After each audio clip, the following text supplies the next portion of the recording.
Muy buenas tardes, queridos amigos televidentes. Este es su espacio preferido de todos los sábados de 5 a 6 de la tarde por Al Tanto TV, con sus productores Francisco Blanco Moya, Chano Díaz Morfa y Pablo José Rodríguez en Diálogos y Análisis. Buenas tardes, hermanos. Muy buenas tardes, hermano José, ¿cómo va todo? Bien, ¿cómo pasaron su semana? Bien, buenas tardes Blanco, bien. Buenas tardes Joselito. Yo me imagino que Chano la pasó muy bien porque andaba turiteando por ahí. Bienvenido Sí. a Chano, que estaba Sí. por Europa, Tuve por compromisos familiares. pero disfrutando también. Sí, disfrutando también y conociendo, claro. Son muy Excelente. interesantes, Estuve muy por ahí, por interesantes. España, Alemania, Holanda, Oh. en compromisos. Sí. De allá no se traen chocolate. Se trajeron Claro chocolate, que sí, estén se por ahí O, trajeron. guardados. estampillas. Repartidos ya. Bueno, Sí. muchas informaciones de esta semana, pero antes que nada llevar nuestro más sentido pésame a la familia, a los familiares del ex mayor general Juan Bautista Rojas Tabar, quien falleciera en esta semana luego de una enfermedad que duró bastante tiempo. Rojas Tabar, quien fue ministro de las Fuerzas Armadas efímero en el primer gobierno del doctor Leonel Fernández. También fue jefe de Estado Mayor por más de 6 años de lo que hoy es la Fuerza Aérea Dominicana, y de una familia prestigiosa de la provincia hermana Mirabal, que también le llamamos Salcedo. Sí. Es así, también el padre del diputado Juan José Rojas, me parece que es el nombre, y vaya nuestra condolencia también desde aquí. Entonces nuestro más sentido pésame para todos sus familiares y pasa su resto de Juan Bautista Nuestro más sentido Rojas Tabar. pésame, sí, a sus familiares. Y entrando en noticia, esta semana sigue siendo noticia lo que son las medidas de coerción de los hermanos Espaillat. Ay, sí. Esta semana ya definitivamente nosotros tenemos la medida de coerción que para Antonio y para su hermana, presentación periódica y monetariamente unos 50 millones de pesos para Como garantía cada uno económica. como garantía económica. Es así. Mira, ese tema de esa medida de coerción, mucha gente se la ha encontrado irrisoria y es probable que sea así. El tema es que, señores, según está concebido nuestro Código Penal actualmente, esas dos personas van a llevar una condena de 3 meses a 2 años, con alguna indemnización que van a tener que hacerle a los familiares de los fallecidos y los que quedaron lesionados. Lo que urge al final del día es la aprobación del nuevo Código Penal, para que esta clase de delitos tengan una sanción que de verdad sea contundente, porque es que cuando a una persona, que en este caso fue un caso total de negligencia, y una irresponsabilidad, pues cuando se les juzgue tengan la condena que de verdad llevan, porque si no, señores, va a pasar como que nada ocurrió.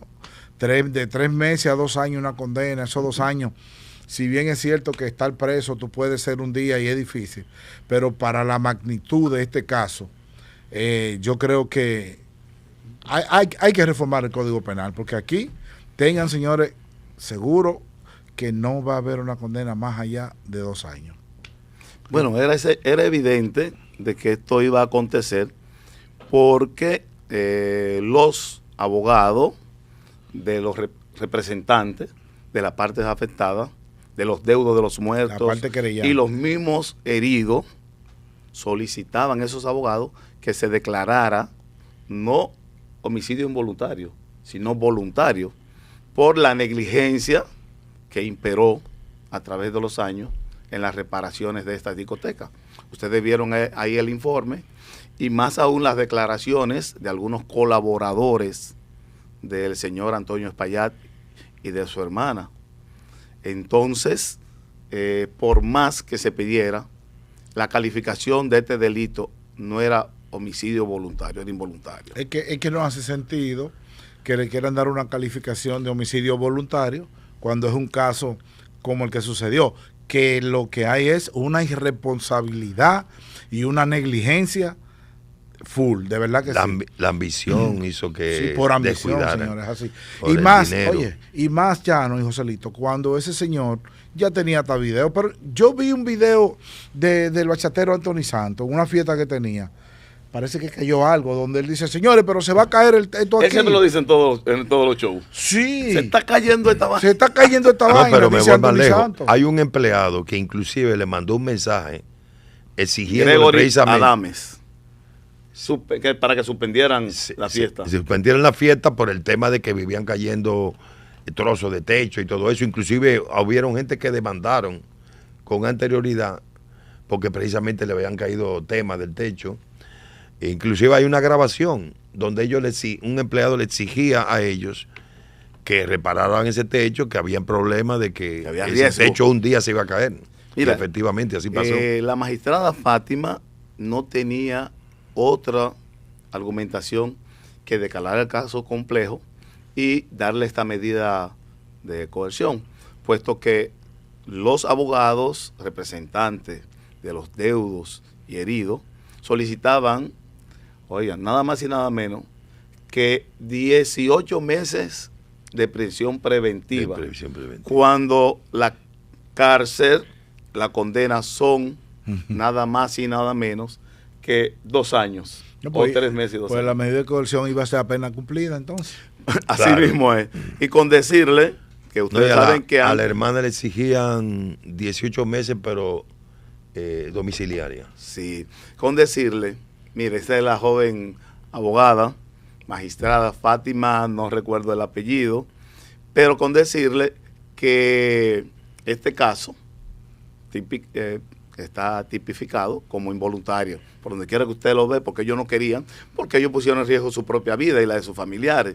Presentaron una foto de ellos ahí, Sí. de la familia completa, de Antonio Espaillá, su hermana, sus hijos y, Su y nieto. demás familiares, Oye, todos ellos los hijos de Doña Grecia. disfrutando en el Jersey. Incluso hay video de él bailando allá en el Jersey. Ojo, con esto no estamos justificando Sí. la irresponsabilidad Sí. y la negligencia que estuvo involucrado en este caso, que por eso debe pagar.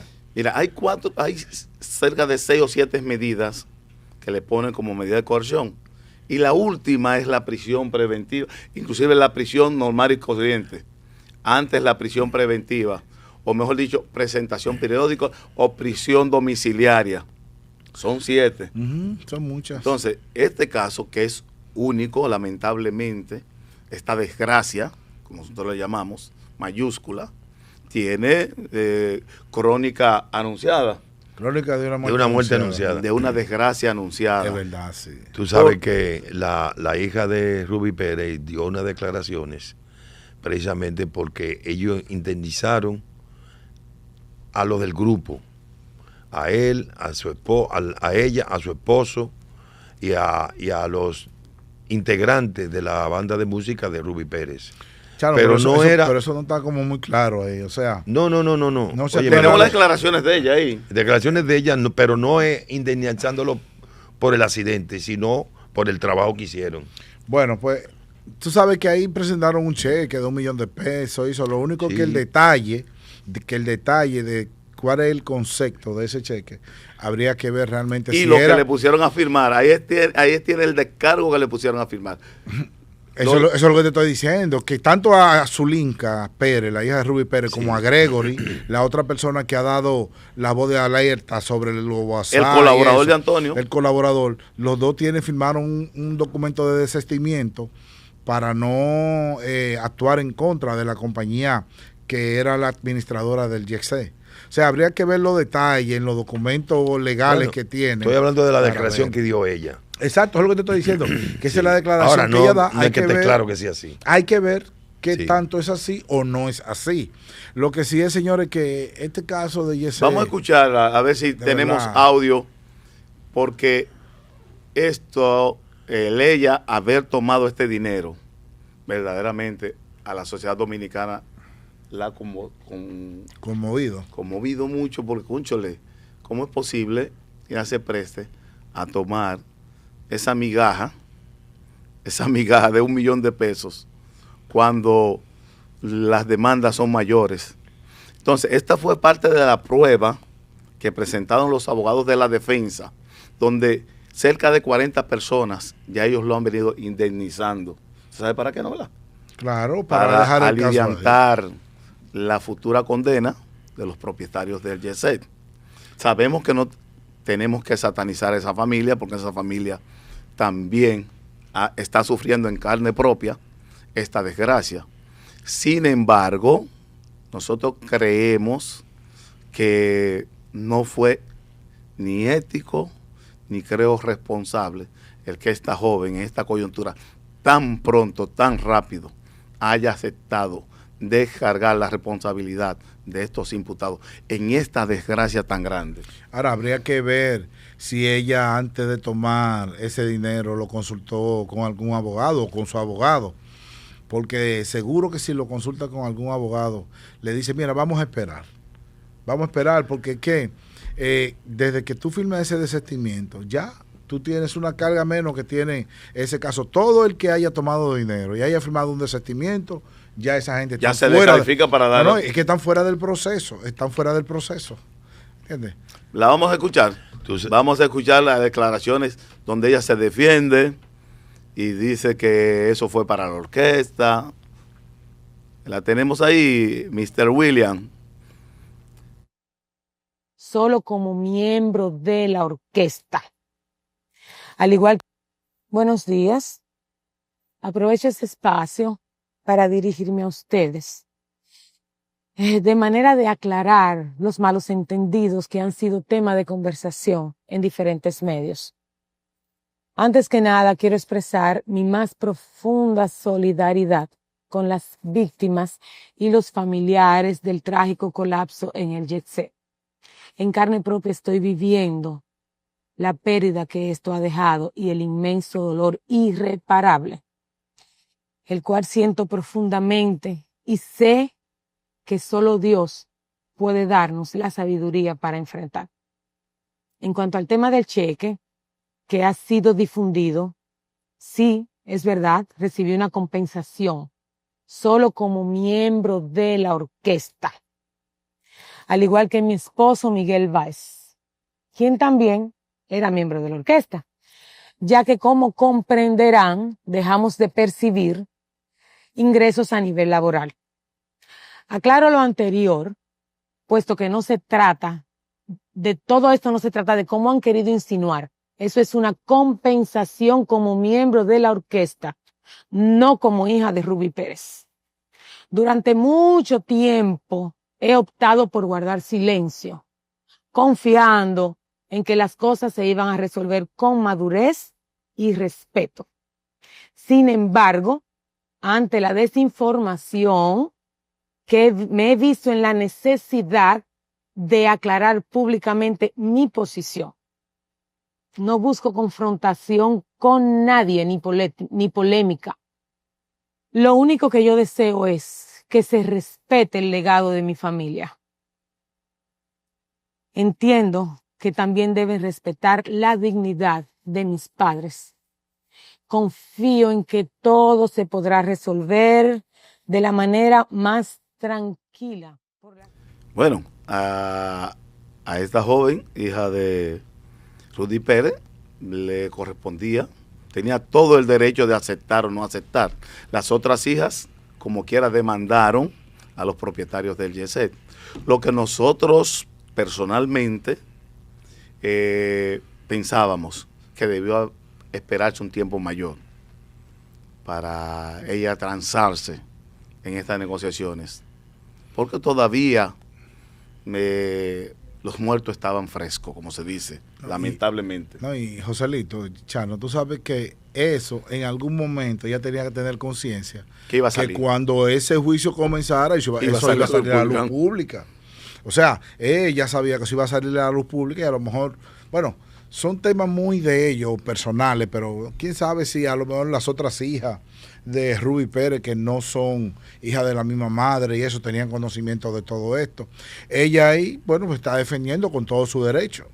También esperemos a ver cómo transcurre el juicio y el desenvolvimiento y ¿Qué finalmente sucede? Lo que ¿Qué hay decirle, hermanos Chano y hermano Blanco, que el 95% de las personas afectadas, de los deudos de esta desgracia, está en contra de la medida tomada por la jueza Fátima? Y evidentemente el señor sí. Camacho tiene unas declaraciones ahí donde también acoge la medida, aunque dice que la va a apelar.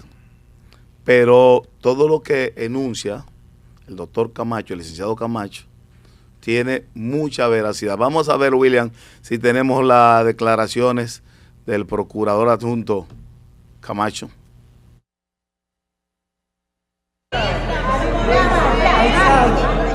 Presentación periódica y salida. ¿Por qué se falla de la jueza en la noche de hoy? La opinión que le merece esta decisión del tribunal. Hay 4 elementos que vale la pena resaltar de la decisión que ha rendido el tribunal en el día de hoy. El primero de esos elementos es que todo el mundo en el salón de audiencia reconoció la calidad de la investigación del Ministerio Público. Eso lo hicieron todos los querellantes y lo hizo también el tribunal en su fallo. El segundo elemento es el relacionado a la calificación jurídica. El tribunal reconoció también que la calificación jurídica dada por el Ministerio Público es la calificación correcta. Además, la jueza se sumó a algo que dijo el Ministerio Público en el salón de audiencia, que hemos dicho fuera del salón de audiencia, y que fue una solicitud que hizo la señora Procuradora General de la República, Jenny Berenice Reynoso, al Congreso, de la necesidad de la aprobación de un nuevo Código Penal, toda vez que este tratamiento a estos hechos es la consecuencia de un Código Penal del siglo XIX que no contempla otras formas de evaluación de este tipo de acontecimiento que realmente encaja en lo que se conoce como culpa consciente. En tercer lugar está el hecho de la declaratoria de caso complejo, que es una solicitud que hizo el Ministerio Público al tribunal y que el tribunal acogió. ¿Con qué no estamos de acuerdo? No estamos de acuerdo con la medida de coerción que ha impuesto el tribunal a los imputados. Creemos que el tribunal no ha valorado en su justa dimensión los hechos. Creemos que el tribunal no valoró correctamente la magnitud del daño que ha traído para la sociedad dominicana estos hechos, pero sobre todo el daño que significa para 235 personas que murieron, más de 180 personas que resultaron heridas y más de 130 niños que quedaron huérfanos como consecuencia de esta conducta y como consecuencia del comportamiento de Antonio y Maribel Espaillat, que pusieron sobre el interés de las personas que ahí estaban, de las que acudían normalmente a esa discoteca, su interés económico. Esa es una incorrecta valoración del tribunal de estos hechos y desde este momento nosotros anunciamos que vamos a apelar esta medida de coerción. Los hermanos ya se mudaron del país y la justicia. Lo que yo creo es que esta decisión se burla de las víctimas. Muchas gracias. Bueno, ahí ustedes escucharon al señor Camacho, donde enunció cómo todos los abogados de ambas partes acogieron lo que la magistrada Fátima, La decisión de la magistrada Fátima. Ahora, lo que... No, pero es que la decisión de ella es una decisión que hay que acogerla. Ahora, lo que ellos estuvieron o no de acuerdo. Ajá. ¿Tú entiendes? Sí, sí. Porque Pero realmente, estuvieron de acuerdo aparentemente, al menos, aunque él dijo que iba a apelar. Sí, la van a apelar. Pero fue las razones por las cuales Camacho dio las razones por las cuales se tomó esa decisión. Sí, Sí, él mencionó varios elementos. Que era evidente de que lamentablemente no había otro tipo de medida de coerción. Ahora, ustedes saben, por último, cuánto es que se paga o se deposita inicialmente por una medida de coerción de 50 millones a uno y 50 millones de pesos a otro. La fianza es un porcentaje que se paga. Una prima. Una prima a través de una aseguradora que... De un 5%, de un 0,5%. Así es. De esos 50 millones, máximo 2.500.000. Ese es el Creo que es el 1%, creo. No, es de un 5. Creo que 0.5, como esos 2.500.000 pesos Algo por ahí así. van a estar pagando. Si es a través de una, a través de una aseguradora, de una porque aseguradora. hay otro tipo de pago de el porcentaje de fianza. De todas maneras, queridos amigos televidentes, tenemos que ir a una breve pausa para continuar con su programa preferido de todos los sábados por Al Tanto TV de 5 a 6 de la tarde, Diálogos Y Análisis. Continuamos con Diálogos y Y Análisis. Análisis. Bueno, hermanos míos y amigos televidentes, en esta misma semana, el superó el gobierno dio a luz un programa para mejorar el transporte, evitar los tapones, Descongestionar el tránsito. descongestionar el tránsito, que viene desde cambio de horario, que es lo principal, para procurar que en las horas pico haya menos tapones. Sí, pero yo estuve viendo los horarios que quieren poner nuevos y cuando yo veo que la diferencia es de media hora de un horario a otro, yo te estoy diciendo que se van a juntar ahí.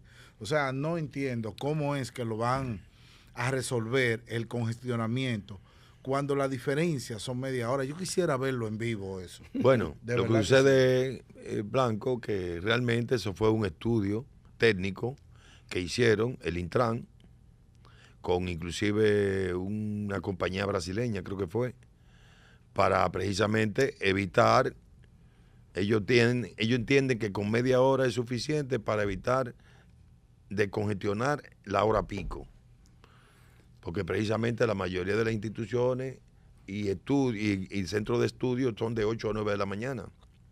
De todas maneras, yo creo que la problemática del transporte va más allá del problema de la empleomanía pública, porque en algunas casas, en algunas residencias, hay más de un vehículo, hay 2, 3, 4, y hasta 5. Y más aún, que no solamente es el horario de la empleomanía pública, también está el horario de la empleomanía privada, también está el horario, como tú dijiste, de las escuelas, aunque tiene el programa TRAE, y de los colegios y universidades que también laboran en la mañana. Entonces, y de todos los ciudadanos que salen a hacer una u otra diligencia. alguna u otra diligencia. Aquí, dije que de 8 a 9 horas pico, no. Ya en el Gran Santo Domingo la hora pico es hasta los fines de semana. Todos los días. Oye, a todas todas maneras, las horas y todos los días, señores, incluso los domingos. Ustedes no han ido por la República de Colombia un domingo. Por la República de Colombia no hay forma humana de que tú vayas y tú puedas decir, bueno, es domingo, son las 5 de la tarde, por ahí. No. Ahí hay un tapón interminable. Yo sé que ahí el gobierno va a hacer unas intervenciones y está haciendo unas intervenciones para ver si se puede viabilizar un poquito más el tránsito. Pero vamos a esperar, señores, vamos a ser optimistas y ver qué tantos resultados dan esta nueva medida del cambio de horario para ayudar, porque de verdad que el tema del caos en el transporte aquí es muy fuerte. Vamos a ver qué Hermano tanto, Blanco, vamos a ver qué tanto aporta. Claro, inclusive me imagino que seguirán tomando otras medidas de horario, de vehículos. Inclusive yo recuerdo una vez que hubo una medida que los vehículos pares, con las matrículas pares, salían unos días, otros días techo salían de los vehículos públicos. Sí, también. sí. El gran problema hoy día son las voladoras, los autobuses, los vehículos pesados, el transporte público y el transporte privado. Pero, ¿qué decir de estos venduteros en las plataneras, por demás que son extranjeros, que se ponen a la entrada y la salida de los puentes y de la ciudad de Santo Domingo, el Gran Santo Domingo y del Distrito Nacional? Si ustedes van para el este, lo ven antes de llegar al Puente Duarte, al Puente Juan Bosch, pero si van por el de la 17, ahí ven también muchos venduteros. Pero si salen hacia el sur, por igual. Si salen hacia el norte, todas las salidas están siendo tomadas y las avenidas por venduteros. Tú te paras en un semáforo y tú te encuentras con 10, 15 dominicanos, porque vamos a hablar de eso, comprándole a un vendutero, porque tenemos que hacer un aporte, la ciudadanía tiene que hacer un aporte. Claro.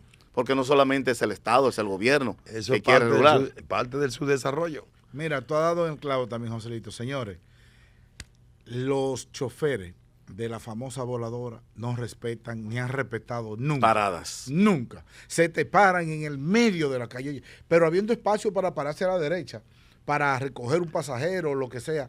Señores, ese es uno de los mayores problemas del caos en el transporte. La falta de educación que tienen la mayoría de esos choferes.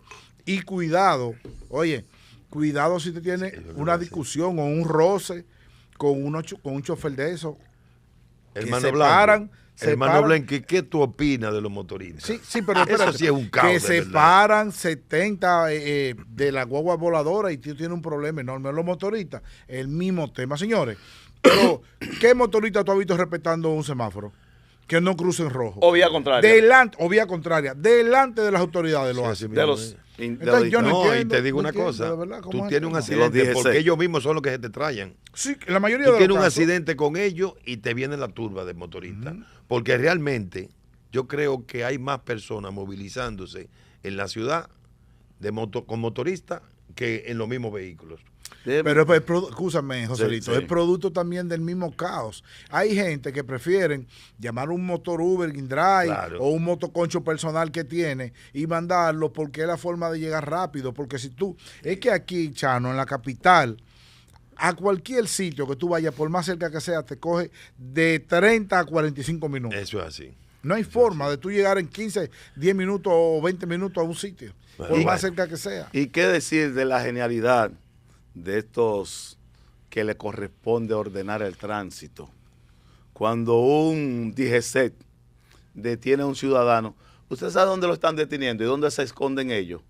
En las esquinas neurálgicas paran una patana, paran a un conductor. Señores, no puede ser debajo de un semáforo y en una esquina neurálgica. El día pasado subió a las redes cómo el alcalde de allá de Jimaní se presentó ante dos DGC que le estaba trastornando el tránsito en el centro de Jimaní. Pero eso acontece aquí en la ciudad capital.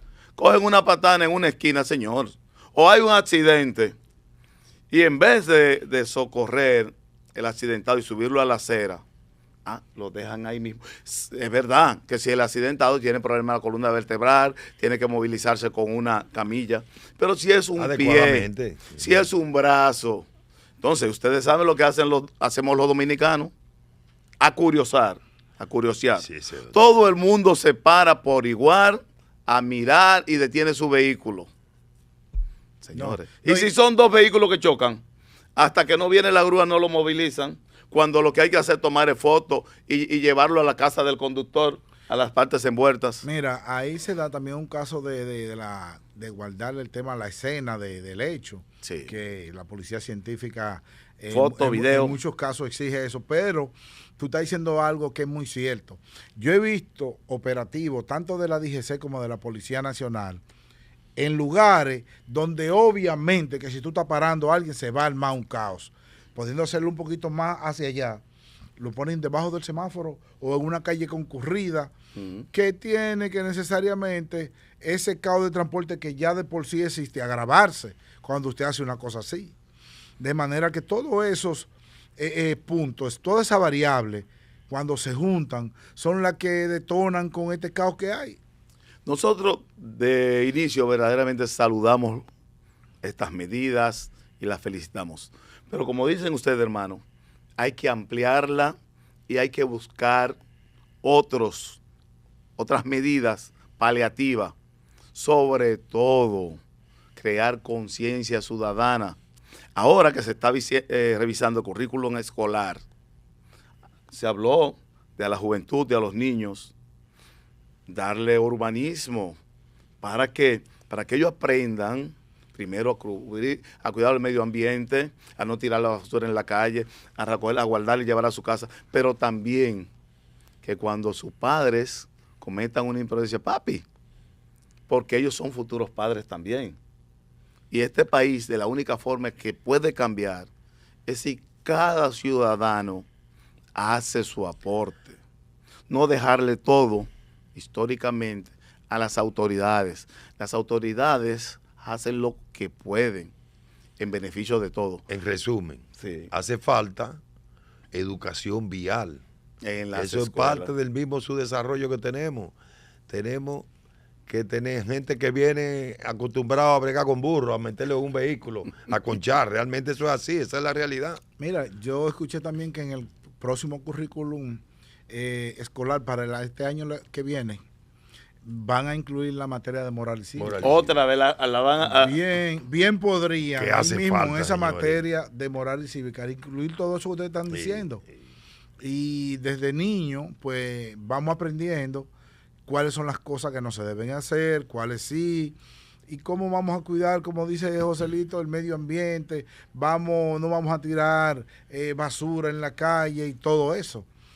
Entonces, yo creo que es factible que el Ministerio de Educación analice incluir todo eso en esa materia moral y cívica que van a dar próximamente. Excelente aporte. Mire, hermanos míos, en esta misma semana salió a la luz pública una vez más el hecho de que algunos congresistas, léase, diputados, no han cumplido con la declaración jurada que le corresponde.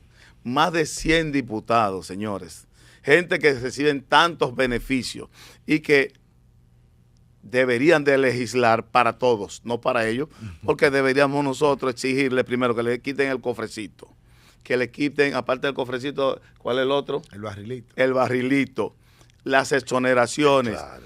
esas pensiones lujosas que tienen. No, y una pensión lujosa, así mismo es. O sea, con poco tiempo de trabajo consiguen una con pensión. 8 años. Pero ven acá, por Dios, no, hombre, no. Y uno Bueno. que se mata trabajando tantos años. Señores, eso es lo de Una nunca- pensión de hambre. Ese tema de las declaraciones juradas es lo de nunca acabar. Miren, señores, todo el que es funcionario público y que maneja ingresos o que tiene unas funciones como los senadores y los diputados, tiene que llenar una declaración jurada. Entonces, yo escuché a Alfredo Pacheco, presidente de la Cámara de Diputados, que dijo que le iba a retener el salario a los diputados que aún estén sin su declaración jurada. Pues eso es lo que tiene que hacer y ya. Cuando tú le das por el bolsillo, a mucha gente le duele. De una vez. Joselito, Chano. Así mismo con le las duele multas. si le da por el bolsillo. Entonces, señores, vamos a retener el salario. Y no solo a los legisladores, también a los funcionarios del gobierno central, que a esta altura de juego no hayan hecho su declaración jurada. Porque que eso es la ley que lo exige. Entonces, si lo exige la ley, todo el mundo tiene que cumplirlo. No hay más que ellos son el principal, el número 1 poder del Estado, Sí, el primer poder del el Estado. legislativo. Y cuando ustedes ven que surgen iniciativas, ya que estamos ahí en el mismo Congreso, como el senador José Santiago Zorrilla, que procura nada más y nada menos poner el impuesto a estos jóvenes o prospectos de grandes ligas. Un 30%. Hermano Zorrilla, ¿de dónde usted saca eso? Ustedes saben con el sacrificio. ¿Usted sabe qué por ciento de 1 millón de peloteros llega y es firmado? Sí. Y se mantiene en grandes ligas. Eso es Entonces, muy mínimo realmente. Mira, él dice que quiere retener el 30% y que ese 30% cuando el prospecto sea mayor de edad, si quiere que se lo devuelven, pero lo que pasa es que cuando un jovencito de eso lo firma, lo que tiene que darle al instructor, a la academia, Sí. lo que le va quedando es una tontería prácticamente. Y generalmente, por no decir todo, esos prospectos, señores, están esperando eso para resolver muchos problemitas que tienen, que a veces no tienen ni dónde vivir. No, y que A veces no tienen ni dónde vivir y con eso es que aprovechan para tratar de vivir un poquito más cómodo, para él mismo comprar todo lo que necesita para ir a su práctica, para todo eso. O sea que yo no estoy de acuerdo con la retención de ese 30%. antes que nada, lo primero que hace es compensar la inversión de la gente que le prestó al papá, Sí. que le agradeció, que lo mantuvo una pensión en su casa, como tú dijiste. esos entrenadores que lo descubrieron, esa liga que lo sacaron a la luz como atleta. Y son mínimos, señores, son mínimos. Ese dinero verdaderamente le corresponde a esa familia. Nada de eso. Hay muchas cosas que hay que hacer por ahí, señor senador. Vamos a buscar otros argumentos, ¿no ves, Chano? Claro que sí. Otro mecanismo de tener ingresos. De todas maneras, hablando del tema de la declaración jurada, que es por ley, es que aquí deberíamos implantar la dictadura de la ley realmente, que las leyes se cumplan. Y tú verás cómo nos alineamos todos, sobre todo los más poderosos, que son los que menos le tiran la ley encima.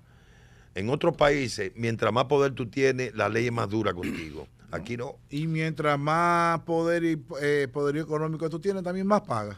Porque No, así debe ser. Es que así debe ser. Debería pagar más. El que más, aquí es todo lo contrario. El que mayor ingreso tiene es el que más impuestos debe pagar. más. Pero en nuestro país, lamentablemente, a veces los que más tienen son los que más evaden impuestos, son los que más concesiones tienen. Y el de abajo, el de a pie, el que menos poder adquisitivo tiene, entonces vive pagando la cuava de todo eso. Ustedes saben otros beneficios que tienen esos humildes Diputados y senadores. héroes nacionales. Cada uno de esos diputados, senadores, regidores, hay que darle contrata en su pueblo. Hay que darle contrata. Tiene una cuota también de empleo en cada Sí. dirección, Sí. en cada ministerio. Y también a los regidores, alcaldes, es lo mismo. Es un botín de guerra cada vez que llegan a una curul. Entonces, señores, tienen que ponerse a trabajar y ver de qué manera pueden servir a la nación, no servirse. Y no son estos solamente. Los pasados hacían lo mismo. Y cuando usted está en la oposición, dice, no, cuando yo llegue yo no voy a coger el barrilito. Y de una vez hace una fundación para supuestamente transparentarlo. Entonces, es como dijo usted, hermano Blanco, es la de nunca acabar. Mira, Siempre más de lo mismo. Y mira, Joselito, que debo decir ahí, que yo creo que a la vista de todo, en este gobierno, el presidente Luis Abinader y de esta nueva dirección de compras y contrataciones, se ha tratado de poner unos pequeños controles. Eso es en cuanto cierto. a eso, porque no podemos ser mezquinos. El despilfarro y todo eso que había, ojo, yo no estoy diciendo que sea de santo Sí, este gobierno. que no haya porque sus escapes. Porque no lo va a haber santo, ¿entiendes? No lo va a haber, pero se han puesto muchos controles Sí. al tema de la contrata, de la licitación y de todo eso. Por Y lo a menos mí, se le ha metido un poco el miedo a la gente. sí, se le ha para metido un poco de evitar miedo, que- y a mí me consta porque el mismo con presidente, todo y eso, la gente el se mismo juega. presidente ha sido riguroso con eso. Y cuando usted es diputado, alcalde de este gobierno y usted quiere que tener una contrata, es en China que se la ponen en su Tú mayoría. sabes, precisamente en China, que la corrupción la pagan con la muerte. Sí, claro. Entonces, y con todo eso matan a algunos. No. Quiere decir que tenemos que ser más duros con la corrupción, mucho más estrictos con Chano, eso. en China le dan un tiro en la nuca y la familia tiene hasta que pagar la bala. Así mismo. ¿Entiendes? Y con todo y eso, hay corrupción y hay narcotráfico, que son dos delitos que es con la pena de muerte. Así es. Pero yo creo que sí, que se debe ir mejorando y bueno, esperemos Y yo que... creo que este gobierno de Luis Abinader ha apoyado mucho precisamente el tema de contra la corrupción. Claro, como y la ninguno, transparencia. como ninguno. De todas maneras, todavía tenemos mucho que mejorar. Bueno, en esta misma semana fue noticia la entrega de un ex general implicado en el caso del regidor, El regidor Jay. Edison Herrera. El nombre de este general, William Durán Jerez. William Durán Me Jerez. parece que fue. Él se entregó A voluntariamente Estados Unidos. a Estados Unidos para que lo investiguen sobre estos casos que lo están ligados de narcotráfico internacional. Yo creo que fue lo mejor que pudo haber hecho, No, es porque que- lo estaban pidiendo en extradición. No, porque oye que lo que pasa también cuando una persona que es pedido en extradición o lo están involucrando en cualquier tema delictivo en Estados Unidos y va personalmente y se entrega, los jueces tienen consideración con él. Sí, eso es Incluso la condena, las negociaciones que se hagan, porque el tipo dijo, mira, estoy aquí, díganme qué es lo que ustedes quieren saber. No pone a las autoridades a coger lucha por ahí, a tener que estarlo buscando qué sé yo cuántos meses y todo eso. O sea que yo entiendo que son buenas decisiones que han tomado Blanco. tanto el regidor Edison Herrera como ese general involucrado en el mismo caso.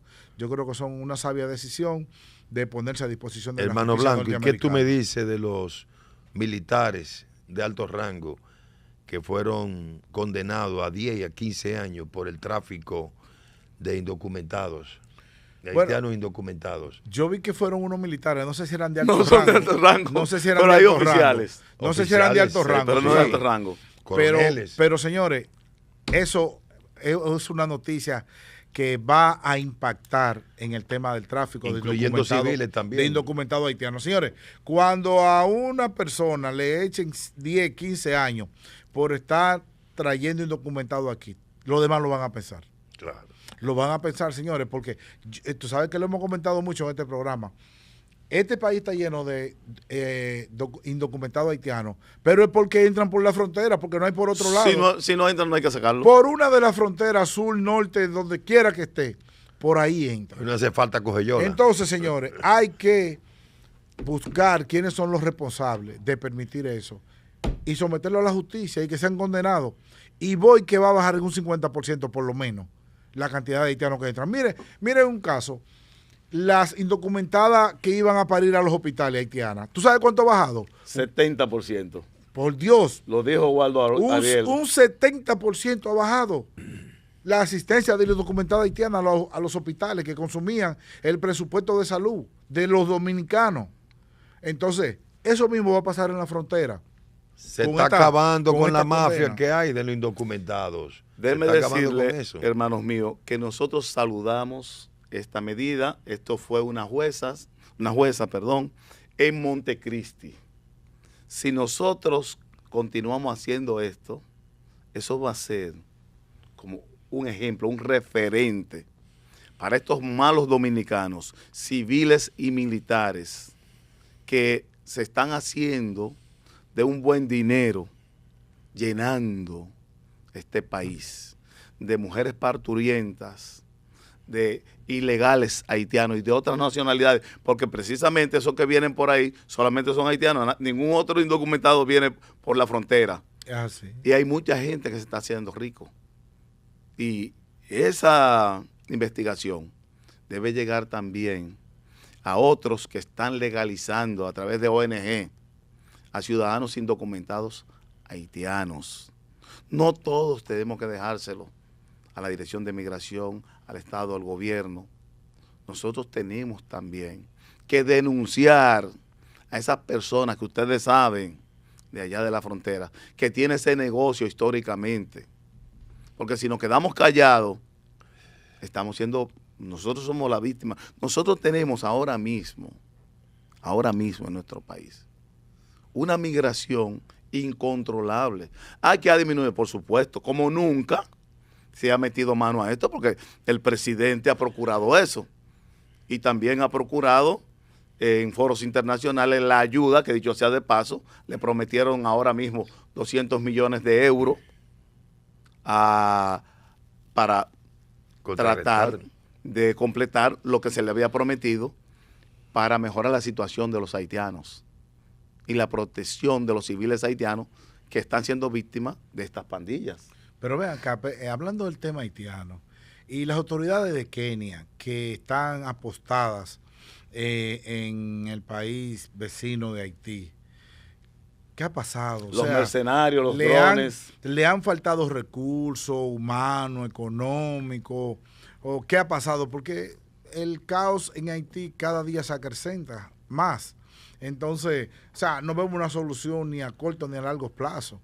Las grandes potencias, que son los que deberían ir en auxilio de ese país, porque fueron los que en el pasado se beneficiaron directamente y jugosamente de ese país, también como que han sido tímidos en cuanto a ofrecerle la ayuda para poder acabar con las bandas armadas que hay en ese país y que controlan la mayor parte de los territorios haitianos la controlan esas bandas.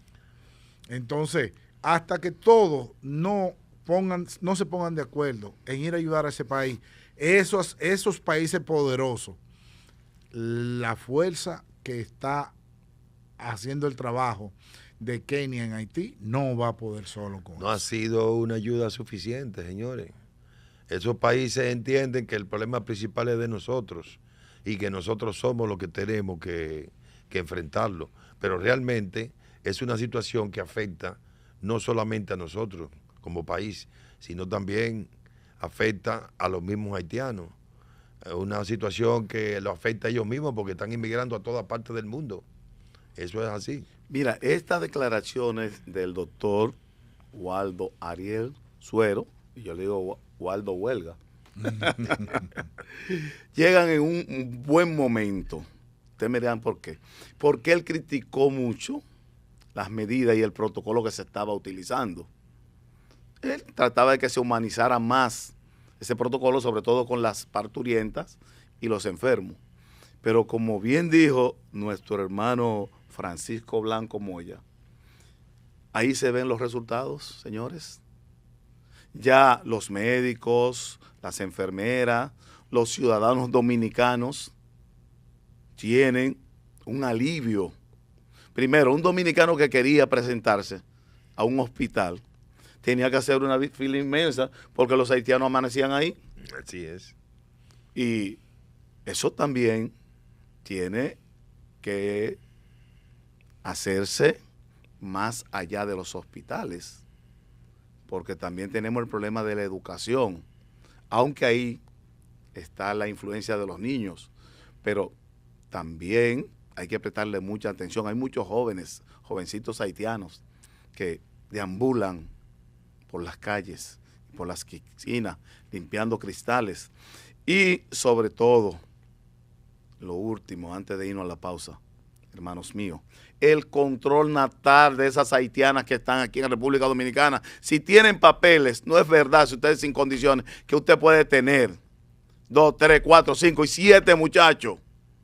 No, usted no puede tener 7 muchachos, aunque esté casada con un dominicano, porque usted no tiene, primero, para alimentarlo.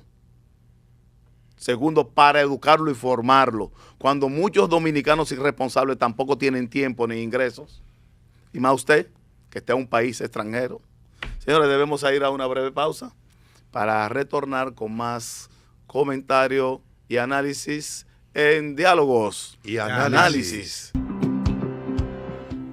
Continuamos con su programa preferido de todos los sábados de 5 a 6 de la tarde por Al Tanto TV, Diálogos y Análisis. Bueno, hermanos míos, esta misma semana el mundo entero está en vilo.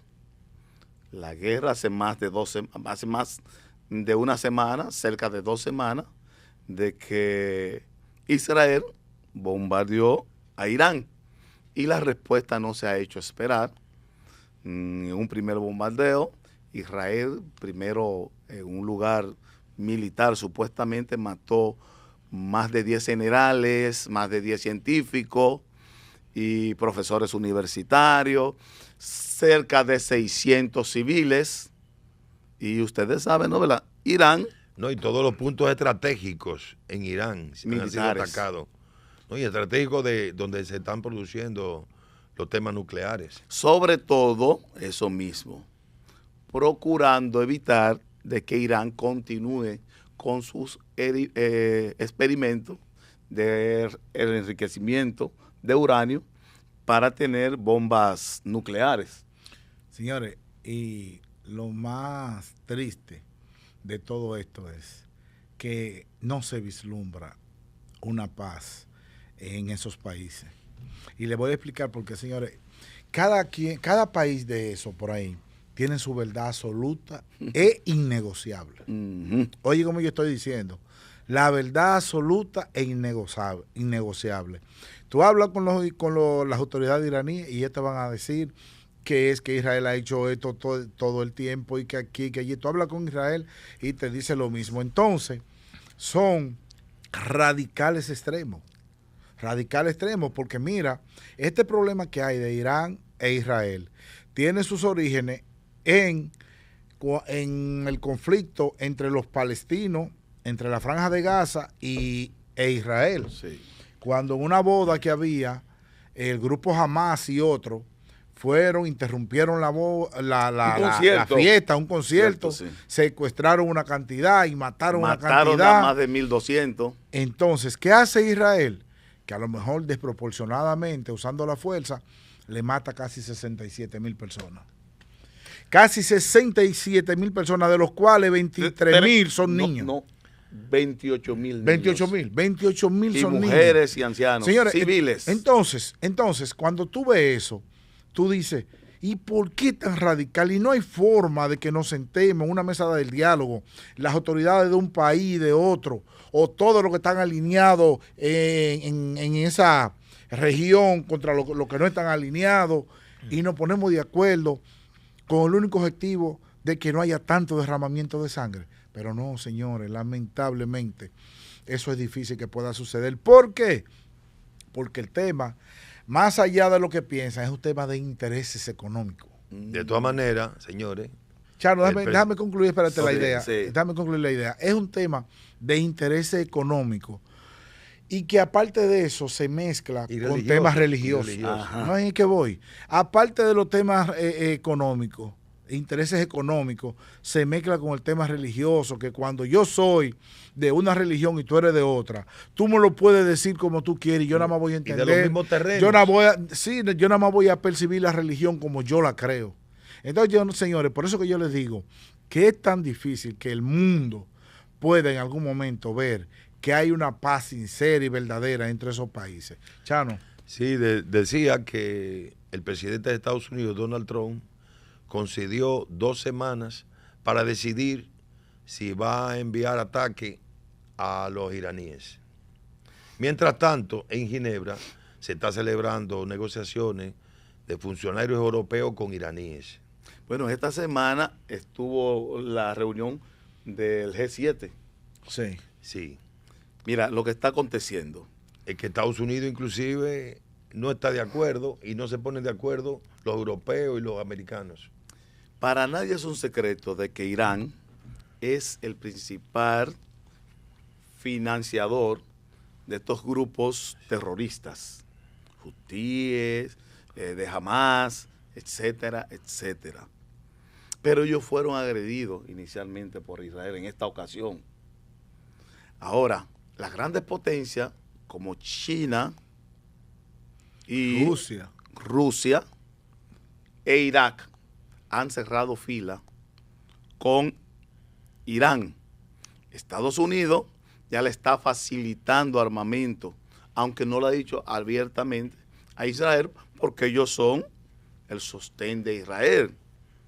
Pero ¿qué sucede? Aquí está envuelto primero el uso de armamentismo muy sofisticado, con decirle que que Irán en esta semana, y no ha salido en la luz pública, solamente uno, le ha tumbado 5 aviones, de los aviones más modernos que tiene Estados Unidos, se lo ha tumbado a Israel.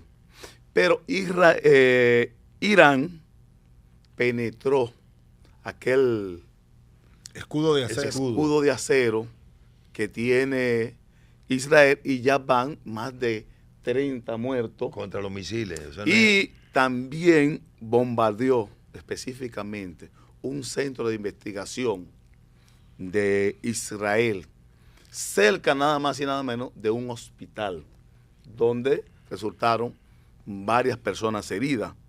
Pero esto no se queda aquí, porque como bien dice nuestro hermano Chano, en los próximos días, en la próxima zona, en la próxima semana, ya Estados Unidos definitivamente va a tomar parte. Ya envió un portaaviones con aviones que van a suministrarle combustible a los cazas israelíes.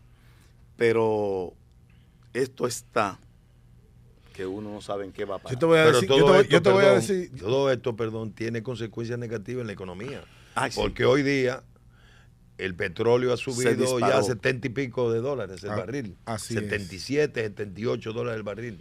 No, señores, y oigan esto que les voy a decir. Se está jugando a fácilmente una tercera guerra mundial. Ujú. Le voy a explicar por qué. Porque tú ves que Estados Unidos, Rusia, la China, esos países así, se mantienen un poquito escépticos de entrar en el conflicto. Es porque cuando Estados Unidos entre, van a entrar todas las otras potencias, Esa es la amenaza. que son aliados de uno y de otro. Entonces, señores, a Dios que nos agarre confesado, Así es. a que esos líderes políticos de esos países se puedan entender, aunque sea momentáneamente, porque de verdad, si no, va a haber una catástrofe global. La situación es muy delicada. Quiero también recordarle que nuestro programa Diálogos y Análisis lo puede ver en nuestro canal de YouTube, programa Diálogos y Análisis. Entren, denle like al contenido y suscríbanse, por favor. Lo peligroso de todo esto, para concluir, es que aparte de esta nueva guerra entre Irán e Israel, también está la de Israel con los palestinos, Con la palestinos, franja sí. de Gaza. Que ellos todo ha creían venido por ese tema. que ella pensaba que le iba bien, pero también con los sirios. Y ustedes saben que también está la guerra entre Rusia Y Ucrania. y Ucrania. Y por allá, por el Congo, por el África, también están en guerra, señores. Esto es la de nunca acabar. Dios nos agarre confesado. Vamos a seguir orando. Que en la reunión de los grupos de los 7, Estados Unidos se puso del lado de Rusia. Ah, sí. Y los europeos en el lado de Ucrania. Sí. O sea, que el conflicto puede, todo esto en sentido general, Degenerar. puede generar el tema de la Tercera Guerra Mundial. Señores, Que Dios nos libre. se nos ha agotado el tiempo. Será pues el próximo sábado cuando tendremos una entrega más de diálogos Y análisis. Hasta la próxima. Hasta para allá.